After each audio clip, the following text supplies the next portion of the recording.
Praise God. ಯೇಸು ಕ್ರಿಸ್ತನ ಹೆಸರಿನಲ್ಲಿ ನಿಮ್ಮನ್ನು ನಾನು ವಂದಿಸ್ತಾ ಇದ್ದೇನೆ. ಬನ್ನಿ, ನಾವು ಸ್ವಲ್ಪ ಹೊತ್ತು ದೇವರ ವಾಕ್ಯವನ್ನು ಧ್ಯಾನ ಮಾಡುವ. ದೇವರು ನಮಗೆ ವಾಕ್ಯವನ್ನು ಕೊಟ್ಟಿದ್ದಾನೆ. ಆ ವಾಕ್ಯವನ್ನು ನಮಗೆ ಜೀವಿಸಲಿಕ್ಕೆ ವಾಕ್ಯವನ್ನು ನಮಗೆ ಕೊಟ್ಟಿದ್ದಾನೆ. ಆ ವಾಕ್ಯದ ಮೂಲಕ ನಾವು ಹೇಗೆ ಮಾತಾಡಬೇಕು ಅದಕ್ಕೋಸ್ಕರ ನಮಗೆ ವಾಕ್ಯವನ್ನು ಕೊಟ್ಟಿದ್ದಾನೆ. ದೇವರ ವಾಕ್ಯ ನಮಗೆ ಕೊಟ್ಟದ್ದು ಜೀವಿಸಲಿಕ್ಕೆ ಹೊರತು ಅದನ್ನು ನಾವು ಬುದ್ಧಿವಂತರಂತ ತೋರಿಸಲಿಕ್ಕೆ ಅಥವಾ ಯಾರಿಗೂ ಪ್ರೂವ್ ಮಾಡಲಿಕ್ಕೆ ದೇವರು ನಮಗೆ ವಾಕ್ಯ ಕೊಡಲಿಲ್ಲ. ನಾವು ದೇವರ ವಾಕ್ಯವನ್ನು ಯಾವಾಗಲೂ ನಾವು ಓದಬೇಕು, ದೇವರ ವಾಕ್ಯವನ್ನು ಕೇಳಬೇಕು. ಆ ವಾಕ್ಯ ನಮಗೆ ಜೀವವಾಗಿ ನಾವು ತೆಗೆದುಕೊಳ್ಬೇಕು. ದೇವರ ವಾಕ್ಯವನ್ನು ನಾವು ಯಾವತ್ತೂ ಕಲಿಯುವುದು, ಕೇಳುವುದು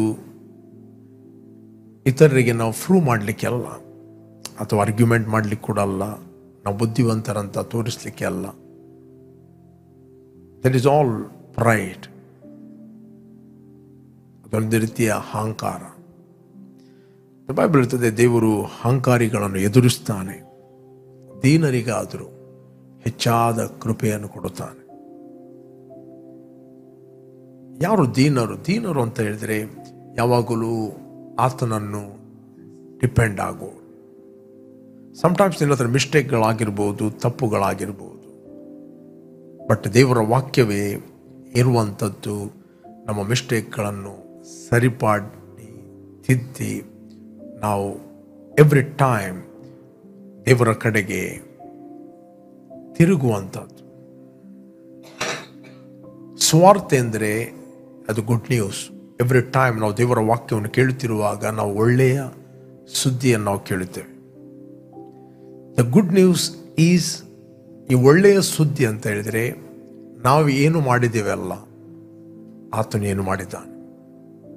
ಒಳ್ಳೆಯ ಸುದ್ದಿ ಅಂತ ಹೇಳಿದರೆ it is not about me, about him. Praise God. His goodness, ಆತನ ಒಳ್ಳೆಯತನ. ಓಕೆ, ಆತನ ಒಳ್ಳೆಯತನವನ್ನು ನಾವು ಧ್ಯಾನ ಮಾಡೋದು. ಯಾಕಂದರೆ ಆತನ ಒಳ್ಳೆಯತನದಿಂದ ಇವತ್ತು ನಾವು ಬದಲಾಗಿದ್ದೇವೆ.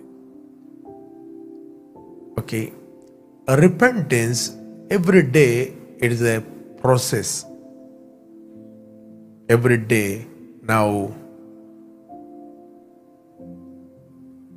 ದೇವರೊಟ್ಟಿಗೆ ಜೀವಿಸುವಂಥದ್ದು, ನಮ್ಮನ್ನು ನಾವು ತಿದ್ದುವಂಥದ್ದು, ನಮ್ಮನ್ನು ನಾವು ಸರಿಪಡಿಸಿಕೊಳ್ಳುವಂಥದ್ದು ದೇವರ ವಾಕ್ಯದ ಮೂಲಕ. ಅದಕ್ಕೋಸ್ಕರ ನಮಗೆ ದೇವರ ವಾಕ್ಯ ಕೊಡಲ್ಪಟ್ಟಿದೆ. ಎವ್ರಿ ಡೇ ನಾವು ಆ ವಾಕ್ಯದ ಮೂಲಕ ಕಲಿತೇವೆ. ದೇವರು ನಮಗೆ ಇನ್ಸ್ಟ್ರಕ್ಷನ್ ಕೊಟ್ಟಿದ್ದಾನೆ, ಹೇಗೆ ನಾವು ಜೀವಿಸಬೇಕು, ಹೇಗೆ ನಾವು ಆತನನ್ನು ಆತುಕೊಂಡು ಡಿಪೆಂಡ್ ಆಗಿ ನಾವು ನಡೀಬೇಕು ಅಂತ ದೇವರು ನಮಗೆ ವಾಕ್ಯ ಕೊಟ್ಟಿದ್ದಾನೆ. Praise God. ಬೈಬಲ್ ಹೇಳ್ತದೆ, ತನ್ನ ಮೇಲೆ ಭರವಸೆ ಇಡುವವನು ಆತನು ಮೂರ್ಖ ಅಂತ ಬೈಬಲ್ ಹೇಳ್ತದೆ. ದೇವರ ಮೇಲೆ ಭರವಸೆ ಇಡುವವನು ಆತನು ಆಶೀರ್ವಾದ ಪಾತ್ರನು, ಆತನು ಪುಷ್ಟನಾಗುವನು. ಶಾಲ್ ಬಿ ಪ್ರಾಸ್ಪರ್ ಅಂತ ದೇವರ ವಾಕ್ಯ ಹೇಳ್ತದೆ. ಅದಕ್ಕೋಸ್ಕರ ಎವ್ರಿ ಟೈಮ್ ನಾವು ದೇವರ ವಾಕ್ಯ ಕೇಳುವಂಥದ್ದು. ಯಾಕಂತ ಹೇಳಿದರೆ ನಾವು ಪ್ರಪಂಚದ ದೋಷಗಳಿಂದ ತಪ್ಪಿಸಿ ಕಾಪಾಡೋದಕ್ಕೋಸ್ಕರ ದೇವರ ವಾಕ್ಯ ನಮಗೆ ಯಾರೊಟ್ಟಿಗೆ ಹೇಗೆ ವರ್ತಿಸಬೇಕು, ಹೇಗೆ ಮಾತಾಡಬೇಕು ನಮಗೆ ಕಲಿಸ್ತದೆ. It's a mirror. Every day ನಾವು ಆ ವಾಕ್ಯವನ್ನು ನೋಡ್ತೇವೆ, ನಮ್ಮನ್ನು ನಾವು ಸರಿಪಡಿಸಿಕೊಳ್ತೇವೆ. ಓಕೆ, ಅದರಿಂದ ಹೇಗೆ ನಾವು ಮಾತಾಡಬೇಕು ಅದಕ್ಕೋಸ್ಕರ ದೇವರ ವಾಕ್ಯ ಹೇಳ್ತದೆ. ಯೆರೆಮೀಯ 1ನೇ ಅಧ್ಯಾಯ 10ನೇ ವಚನ, ಜೆರೆಮಯ 1 chapter 10 verse. ಓಕೆ, 9 verseನಿಂದ ನಾವು ಓದಿದ್ರೆ ನಮಗೆ ಸಿಗ್ತದೆ. ಜೆರೆಮಯ 1. ಆಗ ಯೆಹೋವನು ಕೈ ಚಾಚಿ ನನ್ನ ಬಾಯನ್ನು ಮುಟ್ಟಿ, ಇಗೋ ನಿನ್ನ ಬಾಯಲ್ಲಿ ನನ್ನ ಮಾತುಗಳನ್ನು ಇಟ್ಟಿದ್ದೇನೆ. ಆಗ ಯೆಹೋವನು ಕೈ ಚಾಚಿ ನನ್ನ ಬಾಯಿಯನ್ನು ಮುಟ್ಟಿ, ಇಗೋ ನಿನ್ನ ಬಾಯಿಯಲ್ಲಿ ನನ್ನ ಮಾತುಗಳನ್ನು ಇಟ್ಟಿದ್ದೇನೆ. ದೇವರು ನಮ್ಮ ಬಾಯಿಯಲ್ಲಿ ಮಾತುಗಳನ್ನು ಯಾಕೆ ಇಟ್ಟಿದ್ದಾನೆ? ಅದು ನಾವು ಮಾತಾಡಲಿಕ್ಕೆ, ನಮ್ಮ ಜೀವಿತವನ್ನು ರೂಪಿಸಲಿಕ್ಕೆ. ದೇವರು ಏನೇ ಮಾಡಬೇಕಂತ ಹೇಳಿದರೆ, ಏನೇ ನಿಮಗೆ ಪ್ರೊಟೆಕ್ಷನ್ ಮಾಡಬೇಕು, ಏನೇ ಮಾಡಬೇಕಂತ ಹೇಳಿದರೆ ಆತ ನಮಗೆ ವಾಕ್ಯ ಕೊಟ್ಟಿದ್ದಾನೆ. ರೈಟ್? ದೇವರು ತನ್ನಷ್ಟಕ್ಕೆ ಬಂದು ನಮ್ಮನ್ನು ಪ್ರೊಟೆಕ್ಟ್ ಮಾಡೋದಿಲ್ಲ. ಓಕೆ, ಆತ ನಮಗೆ ವಾಕ್ಯ ಕೊಟ್ಟಿದ್ದಾನೆ. He has given the word to escape from evil one. Okay, ಬಾಯನ್ನು ಮುಟ್ಟಿ, ಈಗ ನಿನ್ನ ಬಾಯಲ್ಲಿ ನನ್ನ ಮಾತುಗಳನ್ನು ಇಟ್ಟಿದ್ದೇನೆ. ನೆಕ್ಸ್ಟ್, ಕಿತ್ತು ಹಾಕುವುದು, ಕೆಡುವುದು, ನಾಶಪಡಿಸುವುದು, ಹಾಳು ಮಾಡುವುದು, ಕಟ್ಟುವುದು, ನೆಡುವುದು, ಈ ಕಾರ್ಯಗಳನ್ನು ಮಾಡುವುದಕ್ಕೋಸ್ಕರ ಜನಾಂಗಗಳ ಮೇಲೂ ರಾಜ್ಯಗಳ ಮೇಲೂ ನಿನ್ನನ್ನು ಈ ದಿನ ನೇಮಿಸಿದ್ದೇನೆ ಅಂದನು. ಓಕೆ, ಇದಲ್ಲದೆ ಯೆಹೋವನು ಯೆರೆಮೀಯನೇ ಏನು ನೋಡುತ್ತಿ ಎಂದು ನನ್ನನ್ನು ಕೇಳಿದನು. ಅದಕ್ಕೆ ನಾನು ಚಚ್ಚರ ಮರದ ರೆಂಬೆಯನ್ನು ನೋಡುತ್ತೇನೆ ಅಂದೆನು. ಓಕೆ, ಆಗ ಯೆಹೋವನು ನನಗೆ ಸರಿಯಾಗಿ ನೋಡಿದ್ದಿ, ನನ್ನ ಮಾತನ್ನು ನೆರವೇರಿಸುವುದಕ್ಕೆ ಎಚ್ಚರಗೊಂಡಿದ್ದೇನೆ ಎಂದು ತಿಳಿದುಕೋ ಎಂಬುದಾಗಿ ಹೇಳಿದನು. ಸರಿ, ನನ್ನ ಮಾತುಗಳನ್ನು ನೆರವೇರಿಸುವುದಕ್ಕೆ ಎಚ್ಚರವಾಗಿದ್ದೇನೆ ಎಂದು ನೀನು ತಿಳಿದುಕೋ. ನಾವು ದೇವರಿಗೋಸ್ಕರ ಕೆಲಸ ಮಾಡುವರಲ್ಲ, ಅಥವಾ ದೇವರು ನಮಗೋಸ್ಕರ ಕೆಲಸ ಮಾಡುವನಂತಲ್ಲ. ನಾವು ದೇವರ ಜೊತೆ ಕೆಲಸದವರು. Praise God. ದೇವರ ಜೊತೆ ಕೆಲಸದವರು. We are working together with god. ಕಾಣುವ ಲೋಕದಲ್ಲಿ ನಾವಿದ್ದೇವೆ, ಕಾಣೋದ ಲೋಕದಲ್ಲಿ ದೇವರಿದ್ದಾನೆ. ದೇವರು ಏನೇ ಮಾಡುವುದಾದರೂ ಆತ ನೇರವಾಗಿ ಯಾವುದನ್ನು ಭೂಲೋಕದಲ್ಲಿ ಮಾಡುವುದಿಲ್ಲ. ಓಕೆ, ನೇರವಾಗಿ ಭೂಲೋಕದಲ್ಲಿ ಆತನು ಏನನ್ನು ಮಾಡುವುದಿಲ್ಲ. ಆತನು ಏನೇ ಮಾಡಬೇಕಾದರೆ ನನ್ನ ಮುಖಾಂತರ ಮತ್ತು ನಿನ್ನ ಮುಖಾಂತರ ಆತನು ಮಾಡುತ್ತಾನೆ. ಅದಕ್ಕೋಸ್ಕರ ದೇವರು ಜೆರೆಮೀಯನಿಗೆ ಹೇಳಿದ, ಕಿತ್ತು ಹಾಕಲು, ಹಾಳು ಮಾಡಲು, ಕೆಡವಿ ಹಾಕಲು, ನಾಶ ಮಾಡಲು, ಕಟ್ಟಲು, ನೆಡಲು. ಏನು ಕಿತ್ತು ಹಾಕೋದು? ಏನು ಸೈತಾನನು ಪ್ಲಾಂಟ್ ಮಾಡಿಟ್ಟಿದ್ದಾನೆ. ಸೈತಾನ್ ಏನು ಗೋಡೆಗಳನ್ನು ಕಟ್ಟಿ ಹಾಕಿದ್ದಾನೆ, ಅದನ್ನು ಕಿತ್ತು ಹಾಕೋದು. ಜನರನ್ನು ಕಿತ್ತು ಹಾಕುವಂಥದ್ದಲ್ಲ, ಮನುಷ್ಯರನ್ನು ಕಿತ್ತು ಹಾಕುವಂಥದ್ದಲ್ಲ, ಒಬ್ಬರನ್ನು ದ್ವೇಷ ಮಾಡುವಂಥದ್ದಲ್ಲ, ಒಬ್ಬರ ಮೇಲೆ ಒಬ್ಬರು ಹೊಟ್ಟೆ ಕಿಚ್ಚು ಬಿಡುವಂಥದ್ದಲ್ಲ, ಅದು ಅಲ್ಲ. ದುಷ್ಟನು ಏನು ಹಾಕಿದ್ದಾನೆ, ದ ಸಿಕ್ನೆಸ್, ದ ಪೇಯ್ನ್, ಅಥವಾ ತಪಾಸಂಗತಿಗಳನ್ನು, ಒಂದು ರೀತಿಯ ಡಿಪ್ರೆಷನ್, ಒಂದು ರೀತಿಯ ಅಪ್ರೆಷನ್, ಏನು ಹಾಳು ಮಾಡಿದ್ದಾನೆ. ಮತ್ತು ಕಟ್ಟಲು, ನೆಡಲು, ಎರಡು ಸಂಗತಿ, ಕಟ್ಟುವುದಕ್ಕೂ ನೆಡುವುದಕ್ಕೂ ನನ್ನ ಮಾತುಗಳನ್ನು ನಿನ್ನ ಬಾಯಲ್ಲಿಟ್ಟಿದೆ. ಓಕೆ, ನೀನು ಆ ಮಾತುಗಳನ್ನು ಮಾತಾಡಿದಾಗ ನಾನು ಅದನ್ನು ನೆರವೇರಿಸಲಿಕ್ಕೆ ಎಚ್ಚರವಾಗಿದ್ದೇನೆ. I will confirm that word. Praise God. ಯಾಕಂತ ಹೇಳಿದರೆ ದೇವರು ನಮಗೆ ವಾಕ್ಯವನ್ನು ಕೊಟ್ಟಿದ್ದಾನೆ. ಯೇಸು ಸ್ವಾಮಿ ಹೇಳಿದ, ತಂದೆ, ನಾನು ಲೋಕದವನಲ್ಲದೆ ಇರುವ ಪ್ರಕಾರ ಇವರು ಕೂಡ ಲೋಕದವರಲ್ಲ.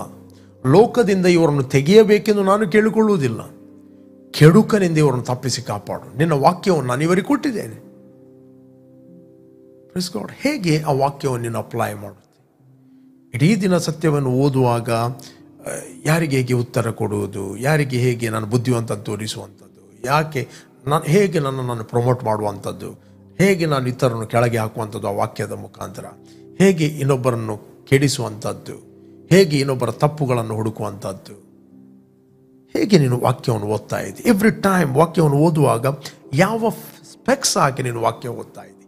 ದ್ವೇಷದವ, ಹೊಟ್ಟೆ ಕಿಚ್ಚಿನ, ಮತ್ಸರದ ಫೆಕ್ಸ್ ಹಾಕಿ ನೀನು ವಾಕ್ಯವನ್ನು ಕೇಳ್ತಾ ಇದ್ದೀಯ.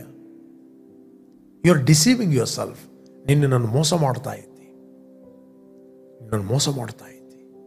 You are deceiving. Be humble. ದೀನರಿಗೆ ಆತನು ಕೃಪೆಯನ್ನು ಕೊಡುತ್ತಾನೆ. ಓಕೆ, ಬೈಬಲ್ ಇದೆ, ತಪ್ಪು ಹುಡುಕಲು ಕಾರಣವಿದ್ದರೂ ತಪ್ಪು ಹುಡುಕದೆ ಕ್ಷಮಿಸಿರಿ ಅಂತ ಬೈಬಲ್ ಹೇಳ್ತದೆ. ಓಕೆ, ದೇವರು ನಮ್ಮನ್ನು ನೇಮಿಸ್ತಾನೆ ದೇವರ ಮಕ್ಕಳಿಗೆ ಇನ್ನೊಬ್ಬರ ತಪ್ಪು ಹುಡುಕಲಿಕ್ಕೆ ಅಲ್ಲ, ಇನ್ನೊಬ್ಬರ ಮಿಸ್ಟೇಕ್ಗಳನ್ನು ಹುಡುಕಲಿಕ್ಕೆ ಅಲ್ಲ, ಇನ್ನೊಬ್ಬರಿಗೋಸ್ಕರ ಪ್ರಾರ್ಥನೆ ಮಾಡಲಿಕ್ಕೆ. ಇಡೀ ದಿನ ನಾವು ಇತರರ ಬಗ್ಗೆ ನೋಡ್ತಾ ಹೋದರೆ ಅವರು ಸರಿ ಇಲ್ಲ, ಇವರು ಸರಿ ಇಲ್ಲ, ಅವರು ಸರಿ ಇಲ್ಲ, ಅವರು ಹೀಗೆ ಮಾತಾಡಿ, ನೀನು ಯಾವಾಗ ಬೆಳೆಯುತ್ತಿ ದೇವರ ವಾಕ್ಯದಲ್ಲಿ? ಯಾವಾಗ ನಿನಗೆ ಕೊಟ್ಟ ಕೆಲಸವನ್ನು ನೀನು ಮಾಡುತ್ತಿ? ಯಾವಾಗ ಇನ್ನೊಬ್ಬರಿಗೆ ಸುವಾರ್ತೆಯನ್ನು ಕೊಡುತ್ತಿ? ಯಾವಾಗ ನೀನು ಯೇಸು ಕ್ರಿಸ್ತನು ಕಲ್ವಾರಿ ಕುರುಚೆಯಲ್ಲಿ ಮಾಡಿ ಮುಗಿಸಿದ ಕೆಲಸವನ್ನು ನೀನು ಪ್ರೀಚ್ ಮಾಡುತ್ತಿ? ಒಂದು ಆತ್ಮ ಆದರೂ ನೀನು ದೇವರ ರಾಜ್ಯಕ್ಕೆ ತಂದಿದ್ದೀಯಾ? ಒನ್ ಸೋಲ್. ನೀನು ಸುವಾರ್ತೆಯನ್ನು ಕೊಟ್ಟು ನಿನ್ನ ಜೀವಮಾನದಲ್ಲಿ ಒಬ್ಬ ವ್ಯಕ್ತಿಯನ್ನಾದರೂ ದೇವರ ರಾಜ್ಯಕ್ಕೆ ತಂದಿದ್ದೀಯಾ? ಸರಿ, ಒಬ್ಬ ವ್ಯಕ್ತಿ. Mark there. ನೀವು ಬಾರ್ನ್ ಅಗೇನ್ ಆಗಿದ್ದೀರಿ, ಹೊಸದಾಗಿ ಹುಟ್ಟಿದ್ದೀರಿ. ಕೆಲವರು ಹೊಸದಾಗಿ ಹುಟ್ಟಿ 5 ವರ್ಷ ಆಯಿತು, 2 ವರ್ಷ ಆಯಿತು, 10 ವರ್ಷ ಆಯಿತು, 15 ವರ್ಷ ಆಯಿತು. ಅಟ್ಲೀಸ್ಟ್ ಒನ್ ಸೋಲ್, ಒಬ್ಬ ವ್ಯಕ್ತಿಯನ್ನು ದೇವರ ರಾಜ್ಯಕ್ಕೆ ನಡೆಸ್ತೀಯ ಸ್ವಾರ್ಥೆಯನ್ನು ಕೊಟ್ಟು. ಅಟ್ಲೀಸ್ಟ್ ಒನ್ ಸೋಲ್. ಏನು ಮಾಡ್ತಾ ಇದ್ದೀಯ? ನೀವು ಪರಲೋಕಕ್ಕೆ ಹೋಗುವಾಗ ಏನನ್ನು ಕೊಂಡು ಹೋಗ್ತಾ ಇದ್ದೆ? ಅವರು ಹೀಗೆ ಮಾಡಿದರು, ಅವರು ಹೀಗೆ ಮಾಡಿದರು, ಇವರು ಮಿಸ್ಟೇಕ್ ಮಾಡಿದರು, ನನಗೆ ಯಾರು ರೆಸ್ಪೆಕ್ಟ್ ಕೊಡಲಿಲ್ಲ, ನನಗೆ ಕೇರ್ ಮಾಡಲಿಲ್ಲ, ನನ್ನನ್ನು ಒಂದು ರೀತಿಯ ತುಳಿದ್ರು. ಇದೇ ರೀತಿ ಗುಣಗುಟ್ಟುತ್ತಾ ನೀನು ಪರಲೋಕಕ್ಕೆ ಹೋಗ್ತೀಯ? There is short time. ಕ್ರಿಸ್ತನು ಬೇಗನೆ ಬರಲಿಕ್ಕಿದ್ದಾನೆ. The time is very short.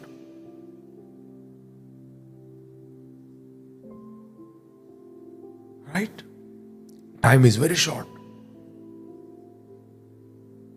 ಇಡೀ ದಿನ ನಮಗೆ ಮಿಸ್ಟೇಕ್ಗಳನ್ನು ಕೇಳಲಿಕ್ಕೆ, ತಪ್ಪುಗಳನ್ನು ಕೇಳಲಿಕ್ಕೆ ನಮಗೆ ಟೈಮ್ ಇಲ್ಲ. There is no time. ಪ್ರತಿಯೊಬ್ಬರಿಗೆ ದೇವರ ವಾಕ್ಯವನ್ನು ಕೊಟ್ಟಿದ್ದಾನೆ. ಪ್ರತಿಯೊಬ್ಬರ ವಾಕ್ಯವನ್ನು ಜೀವಿಸಬೇಕು. ಸಿಂಬಳ ಸುವರಿಸುವಂಥ ಟೈಮ್, ಇಮೋಷನ್ಲಿ ಇಡೀ ದಿನ ವಾಕ್ಯವನ್ನು ಕೇಳಿ ಕೂಡ ಇಮೋಷನ್ಲಿ ಬೆಗ್ ಮಾಡುವಂಥದ್ದು, ಆ ಸಮಯ ಮುಗಿಯಿತು. Time is very short. ಯಾಕಂದರೆ ಇತರರಿಗೆ ಸುವಾರ್ತೆಯನ್ನು ಸಾರಲಿಕ್ಕೆ ಇದೆ.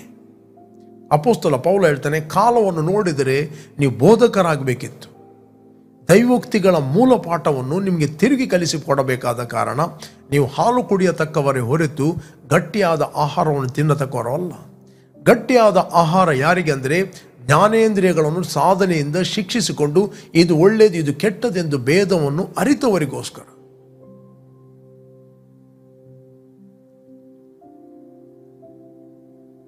ಇಬ್ರಿಯರಿಗೆ ಬರೆದ 5ನೇ ಅಧ್ಯಾಯ 13ನೇ ವಚನ.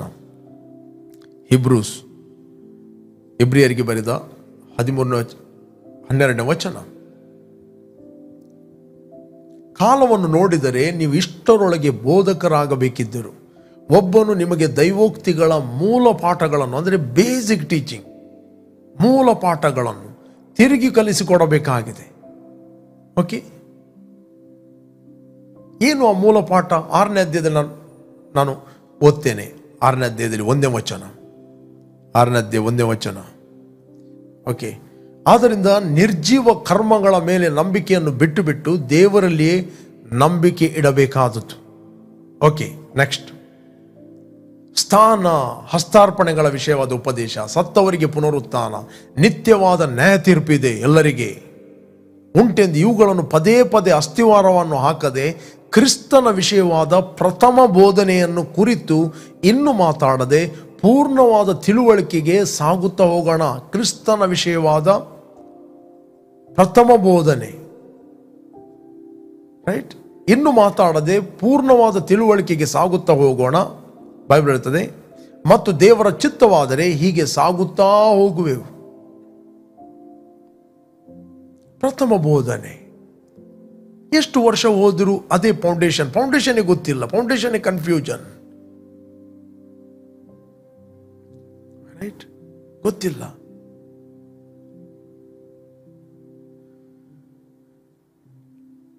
ಇಬ್ರಿಯರಿಗೆ ಬರೆದ 5ನೇ ಅಧ್ಯಾಯ 12ನೇ ವಚನ. ಹಿಬ್ರೂಸ್ 5 ಚಾಪ್ಟರ್ 12 ವರ್ಸ್. ಕಾಲವನ್ನು ನೋಡಿದರೆ ನೀವು ಇಷ್ಟರೊಳಗೆ ಬೋಧಕರಾಗಬೇಕಿದ್ದರು. ಒಬ್ಬನು ನಿಮಗೆ ದೈವೋಕ್ತಿಗಳ ಮೂಲ ಪಾಠಗಳನ್ನು ತಿರುಗಿ ಕಲಿಸಿಕೊಡಬೇಕಾಗಿದೆ. ನೀವು ಹಾಲು ಕುಡಿಯತಕ್ಕವರೇ ಹೊರತು ಗಟ್ಟಿಯಾದ ಆಹಾರವನ್ನು ತಿನ್ನತಕ್ಕವರಲ್ಲ. ಹಾಲು ಬೇಕಾದವನು ಕೂಸಿನಂತಿದ್ದು. ನೀತಿಯ ವಾಕ್ಯದಲ್ಲಿ ಅನುಭವ ಇಲ್ಲದವನು. ನಾವು ವಾಕ್ಯಗಳನ್ನು ಎಷ್ಟೇ ಮಾತಾಡಬಹುದು, ಆದರೆ ಆ ವಾಕ್ಯಗಳನ್ನು, ನೀತಿಯನ್ನು ಅಥವಾ ನೀತಿಯ ವಾಕ್ಯವನ್ನು ನಾವು ಅನುಭವ ಮಾಡೋದು ವೆರಿ ವೆರಿ ಇಂಪಾರ್ಟೆಂಟ್.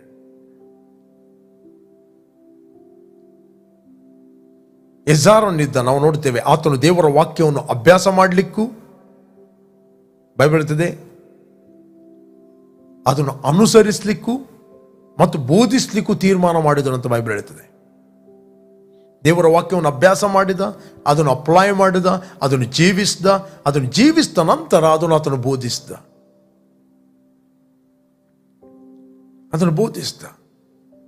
ನೀವು ದೇವರ ವಾಕ್ಯವನ್ನು ರೈಟ್ ಆಗಿ ತೆಗೆದುಕೊಂಡ್ರೆ ಅದು ರೈಟ್ ಆಗಿ ನಿಮಗೆ ಅರ್ಥ ಆಗ್ತದೆ, ರಾಂಗ್ ಆಗಿ ತೆಗೆದುಕೊಂಡ್ರೆ ಅದು ರಾಂಗ್ ಆಗಿ ಅರ್ಥ ಆಗ್ತದೆ. ಯಾವ ಸ್ಪೆಕ್ಸ್ ಹಾಕಿ ನೀವು ನೋಡ್ತೀರಿ. ಹಾಲು ಬೇಕಾದನು ಕೂಸಿನಂತಿದ್ದು ನೀತಿಯ ವಾಕ್ಯದಲ್ಲಿ ಅನುಭವ ಇಲ್ಲದವನು. The word of righteousness, the word of righteousness, ನೀತಿಯ ವಾಕ್ಯದಲ್ಲಿ ಅವನಿಗೆ ಅನುಭವ ಇಲ್ಲ. Praise God. The word of righteousness. Okay, 14ನೇ ವಚನ 5:14 ಇಬ್ರೂಸ್.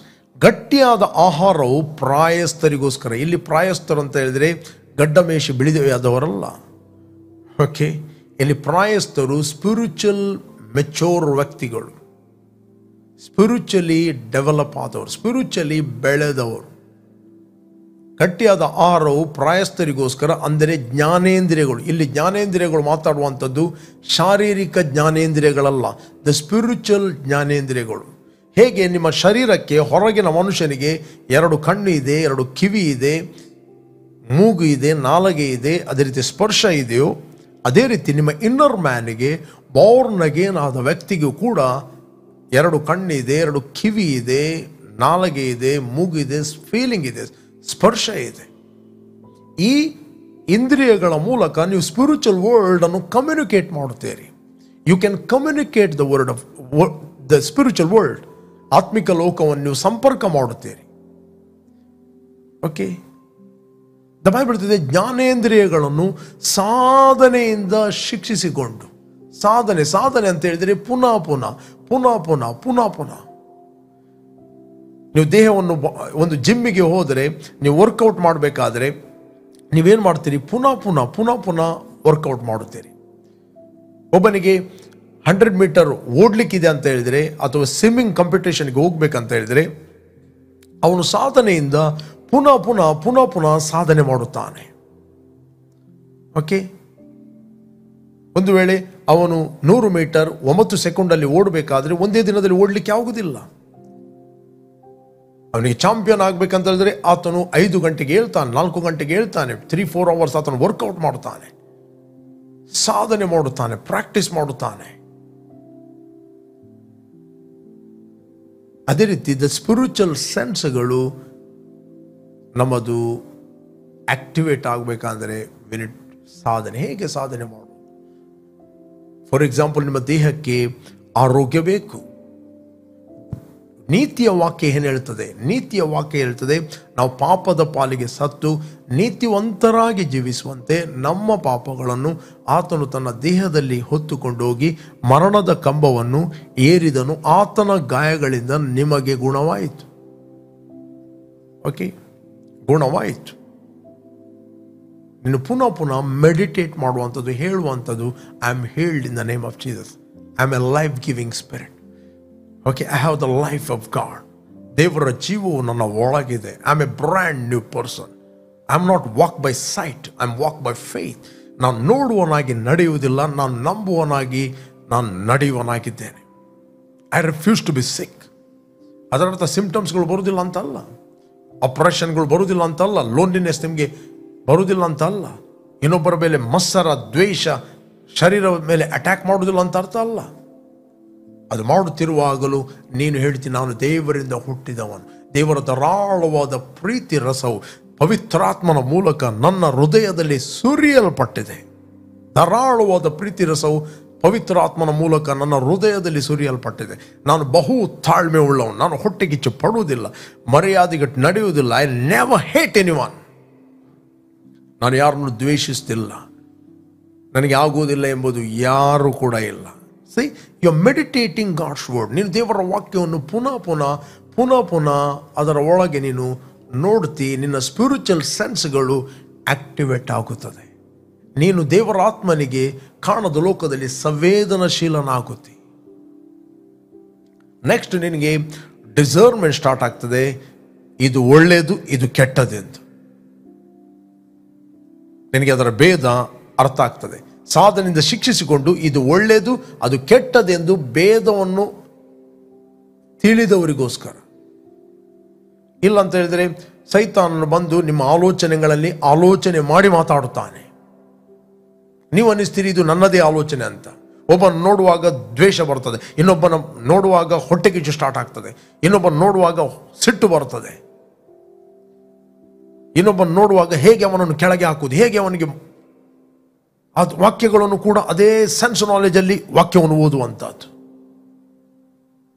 ದ್ವೇಷದ ಕನ್ನಡಕ ಹಾಕಿ ಬೈಬಲ್ ಹೇಳ್ತದೆ ಯೇಸು ಸ್ವಾಮಿ ಒಟ್ಟು ಇಸ್ಕರಿಯೋತ್ ಯೂದ ಇದ್ದ. ಈ ಇಸ್ಕರಿಯೋತ್ ಯೂದ ಬೈಬಲ್ ಹೇಳ್ತದೆ ಆತನ ಮನಸ್ಸಿನಲ್ಲಿ ಸೈತಾನನು, ಸತ್ಯವೇದ ಹೇಳ್ತದೆ, ಯೇಸುವನ್ನು ಹಿಡಿದು ಕೊಡಬೇಕೆಂಬ ಆಲೋಚನೆಯನ್ನು ಹುಟ್ಟಿಸಿದನು. ಅವನಿಗೆ ಆಲೋಚನೆ ಬರ್ತಾ ಇತ್ತು, ಯೇಸುವನ್ನು ಹಿಡಿದು ಕೊಡಬೇಕು. ಬೈಬಲ್ ಹೇಳ್ತದೆ, ಸತ್ಯವೇದ ಹೇಳ್ತದೆ, 13ನೇ ಅಧ್ಯಾಯ 2ನೇ ವಚನದಲ್ಲಿ ನಾವು ಓದಿದ್ರೆ ನಮಗೆ ಸಿಗ್ತದೆ. 13 chapter 2 verse Gospel of John, 13ನೇ ಅಧ್ಯಾಯ 2ನೇ ವಚನ.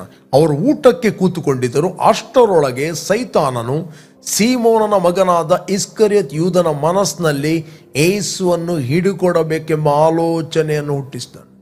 ಪ್ರತಿಯೊಂದು ಥಾಟ್ ಅದು ನಿಮ್ಮ ಎಮೋಷನ್ಗಳನ್ನು ಪ್ರೊಡ್ಯೂಸ್ ಮಾಡುತ್ತದೆ. ನಿಮಗೆ ಥಾಟ್ಗಳು, ಆ ಥಾಟ್ಗಳು ಬರುವುದಂಥದ್ದು, ಆಲೋಚನೆಗಳು ಬರುವಂಥದ್ದು, ಅದು ಸ್ಪಿರಿಚುವಲ್ ವರ್ಲ್ಡಲ್ಲಿ ಅದು ವಾಯ್ಸ್, ಅದು ಸ್ವರ. ನಿಮಗೆ ಮೈಂಡಲ್ಲಿ ಏನು ಬರುವಂಥದ್ದು ಅಂತ ಹೇಳಿದ್ರೆ ಆಲೋಚನೆಗಳು ಬರುವಂಥದ್ದು, ಕೆಟ್ಟ ಆಲೋಚನೆಗಳು, ಮೋಸದ ಆಲೋಚನೆಗಳು, ದ್ವೇಷದ ಆಲೋಚನೆಗಳು, ಇನ್ನೊಬ್ಬರ ಮೇಲೆ ಕಹಿ ಭಾವನೆ ಆಲೋಚನೆಗಳು, ಹಲ್ಲು ಕಡಿಯುವಂಥ ಆಲೋಚನೆಗಳು. ಹೇಗಾದ್ರೂ ಮಾಡಿ ಅವನ ಹೆಸರನ್ನು ಹಾಳಬೇಕು ಮಾಡಿ, ಹೇಗಾದ್ರೂ ಮಾಡಿ. ಸೌಲನಿಗೆ ಎಷ್ಟೋ ರಾತ್ರಿ ನಿದ್ರೆ ಬರ್ತಿರ್ಲಿಲ್ಲ, ಎಷ್ಟೋ ರಾತ್ರಿ ಅವನು ಮಲಗಲಿಲ್ಲ. ಯಾಕೆ? ಡಿಮನ್ ಅಟ್ಯಾಕ್ ಮಾಡಿದ್ದು, ಡಿಪ್ರೆಷನ್, ಸೈತಾನ್. ಯಾಕೆ? ಸಡನ್ಲಿ ಅವನಿಗೆ ಕೋಪ ಬರುವಂಥದ್ದು, ಸಡನ್ಲಿ ಅವನು ಈಟಿಯನ್ನು ಗೋಡೆಗೆ ಬಿಸಾಡ್ತಾ ಇದ್ದ. ಎವ್ರಿ ನೈಟ್ ಅವನು ಮಲಗಲಿಲ್ಲ. ಒಂದೇ ಒಂದು ಅವನ ದರ್ಶನ ಏನಂತ ಹೇಳಿದ್ರೆ ದಾವೀದನನ್ನು ಕೊಲ್ಲಬೇಕು. It is impossible to kill David because David was anointed. It is impossible. ಯಾಕೆಂದ್ರೆ ದುರಾತ್ಮ ಅವನಿಗೆ ಅಪ್ರೆಸ್ ಮಾಡ್ತಾ ಇತ್ತು. ನಾವು ನೋಡುತ್ತೇವೆ,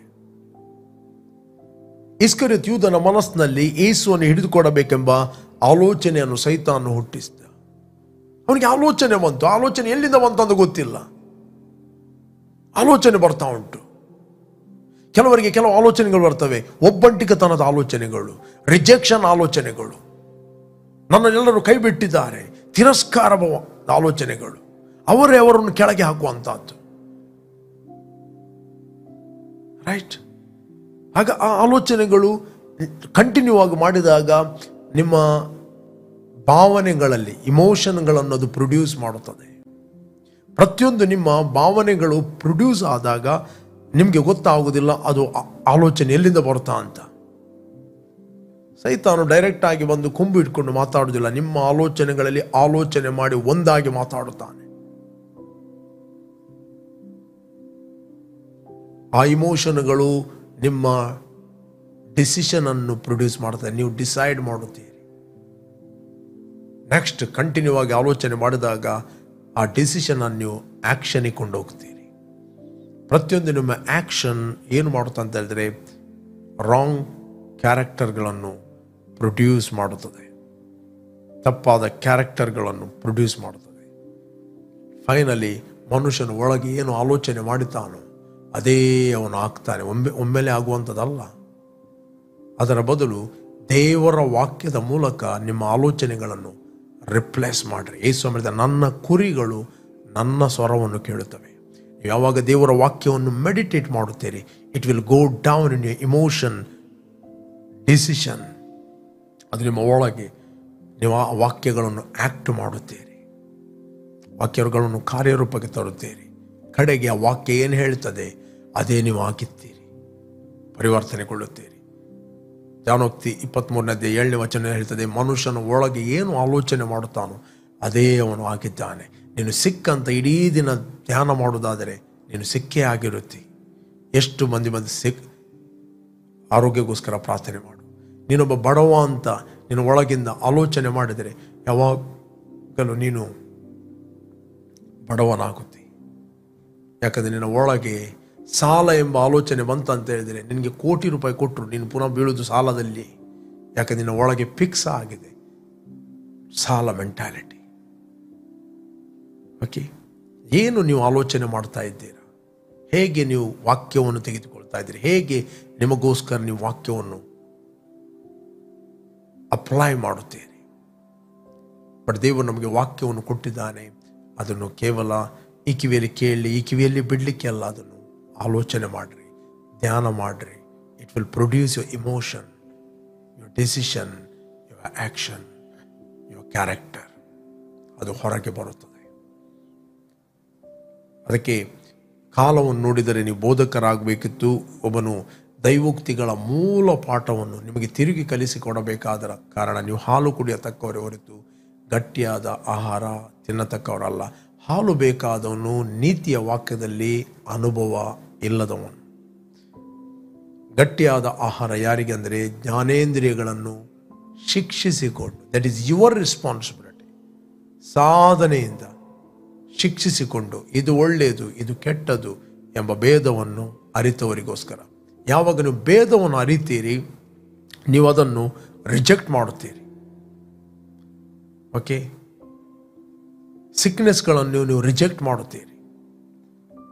ಇದೇ ಯೂದನಿಗೆ ಯಾವ ದುರಾತ್ಮ ಯೇಸುವನ್ನು ಹಿಡಿದುಕೊಳ್ಳಬೇಕೆಂಬ ಆಲೋಚನೆ ಹುಟ್ಟಿಸಿದನೋ ಸ್ವಲ್ಪ ಹೊತ್ತಿನ ನಂತರ ಅದೇ ದುರಾತ್ಮ ಅವನ ಮೈಂಡಲ್ಲಿ ಕಂಡಮಿನೇಷನ್ ಹಾಕಿತ್ತು.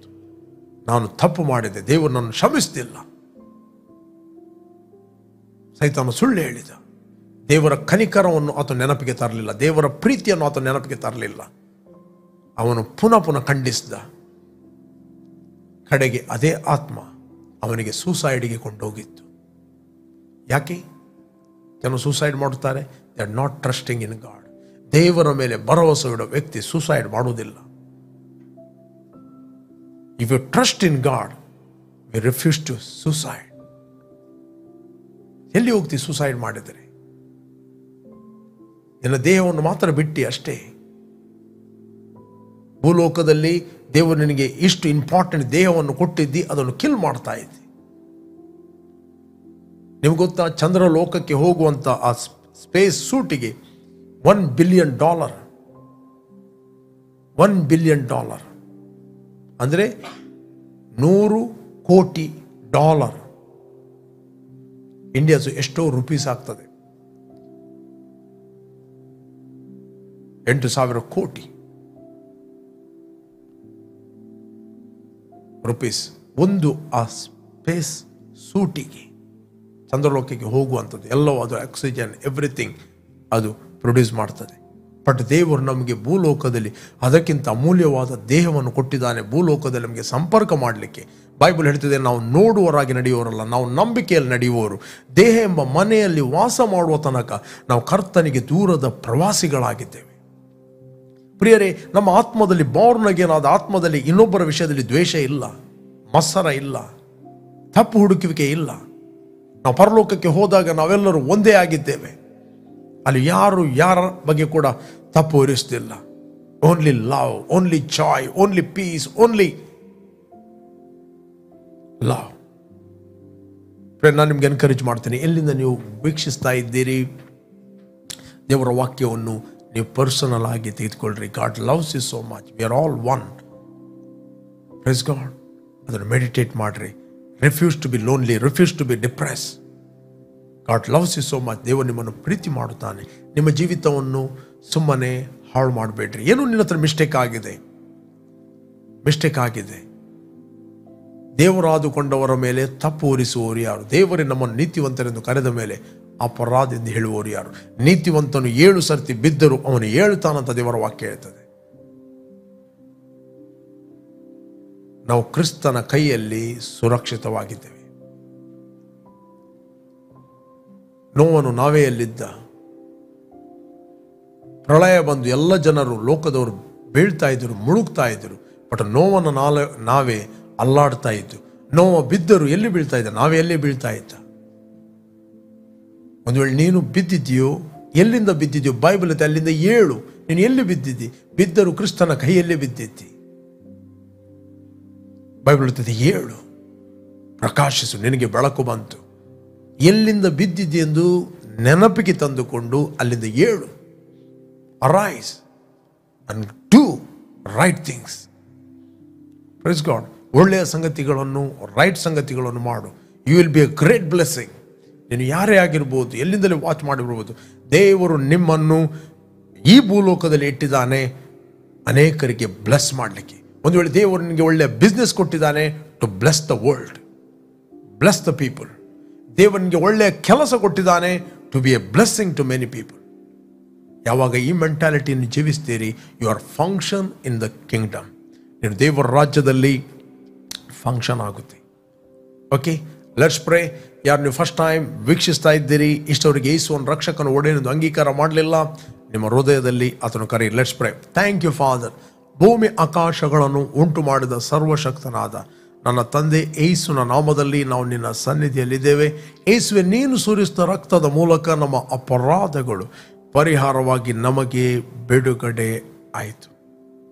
ನಾವು ಮರಣದಿಂದ ಪಾರಾಗಿ ನಾವು ಜೀವಕ್ಕೆ ಸೇರಿದ್ದೇವೆ. Thank you Lord, thank you Lord. ನಿನ್ನ ವಾಕ್ಯ ನಮ್ಮ ಕುರಿತಾಗಿ ಏನು ಹೇಳುತ್ತದೆ ಅದೇ ನಾವು ಆಗಿದ್ದೇವೆ. ನಿನ್ನ ವಾಕ್ಯ ಏನು ಮಾಡಲು ಹೇಳುತ್ತದೆ ಅದನ್ನು ಮಾಡುವವರಾಗಿದ್ದೇವೆ. ನಿನ್ನ ವಾಕ್ಯ ಏನು ಹೊಂದಲು ಹೇಳುತ್ತದೆ ನಾವು ಹೊಂದುವವರಾಗಿದ್ದೇವೆ. ನಾವು ನಿನ್ನ ಆತ್ಮನಿಂದ ನಡೆಸಲ್ಪಡುತ್ತೇವೆ, ನಿನ್ನಿಂದ ನಾವು ಹೊಂದುತ್ತೇವೆ. ನಾವು ರೋಗವನ್ನು, ವ್ಯಾಧಿಯನ್ನು ತಿರಸ್ಕರಿಸ್ತೇವೆ. ನಾವು ದೇವರಿಂದ ಹುಟ್ಟಿದವರು, ನಮ್ಮಲ್ಲಿ ಇರುವಾತನು ಲೋಕದಲ್ಲಿರುವವನಿಗಿಂತ ಹೆಚ್ಚಿನವನಾಗಿದ್ದಾನೆ. ಅದರಿಂದ ಎಲ್ಲ ನಾವು ಸುಳ್ಳುಗಳನ್ನು, ಲೋಕದಲ್ಲಿರುವ ಎಲ್ಲ ದುರಾತ್ಮಗಳ ಮೇಲೆ ನಾವು ಜಯವನ್ನು ಹೊಂದಿದವರಾಗಿದ್ದೇವೆ. Thank you Lord. I bless each and every one. ಎಲ್ಲರನ್ನು ನಾವು ಬ್ಲೆಸ್ ಮಾಡ್ತಾ ಇದ್ದೇವೆ. ಪ್ರತಿಯೊಬ್ಬರು ಫ್ರೂಟ್ಫುಲ್ ಆಗಲಿ, ಇವರು ಅನೇಕರಿಗೆ ಆಶೀರ್ವಾದವಾಗಲಿ, ಅನೇಕರಿಗೆ ಅನ್ರೀಚಿಗೆ ಇವರು ರೀಚ್ ಆಗಲಿ ಎಂದು ಪ್ರಾರ್ಥಿಸ್ತಾ ಇದ್ದೇನೆ. ಅನೇಕರಿಗೆ ಇವರು ಆಶೀರ್ವಾದವಾಗಲಿ. In Jesus name, amen, amen, amen, amen.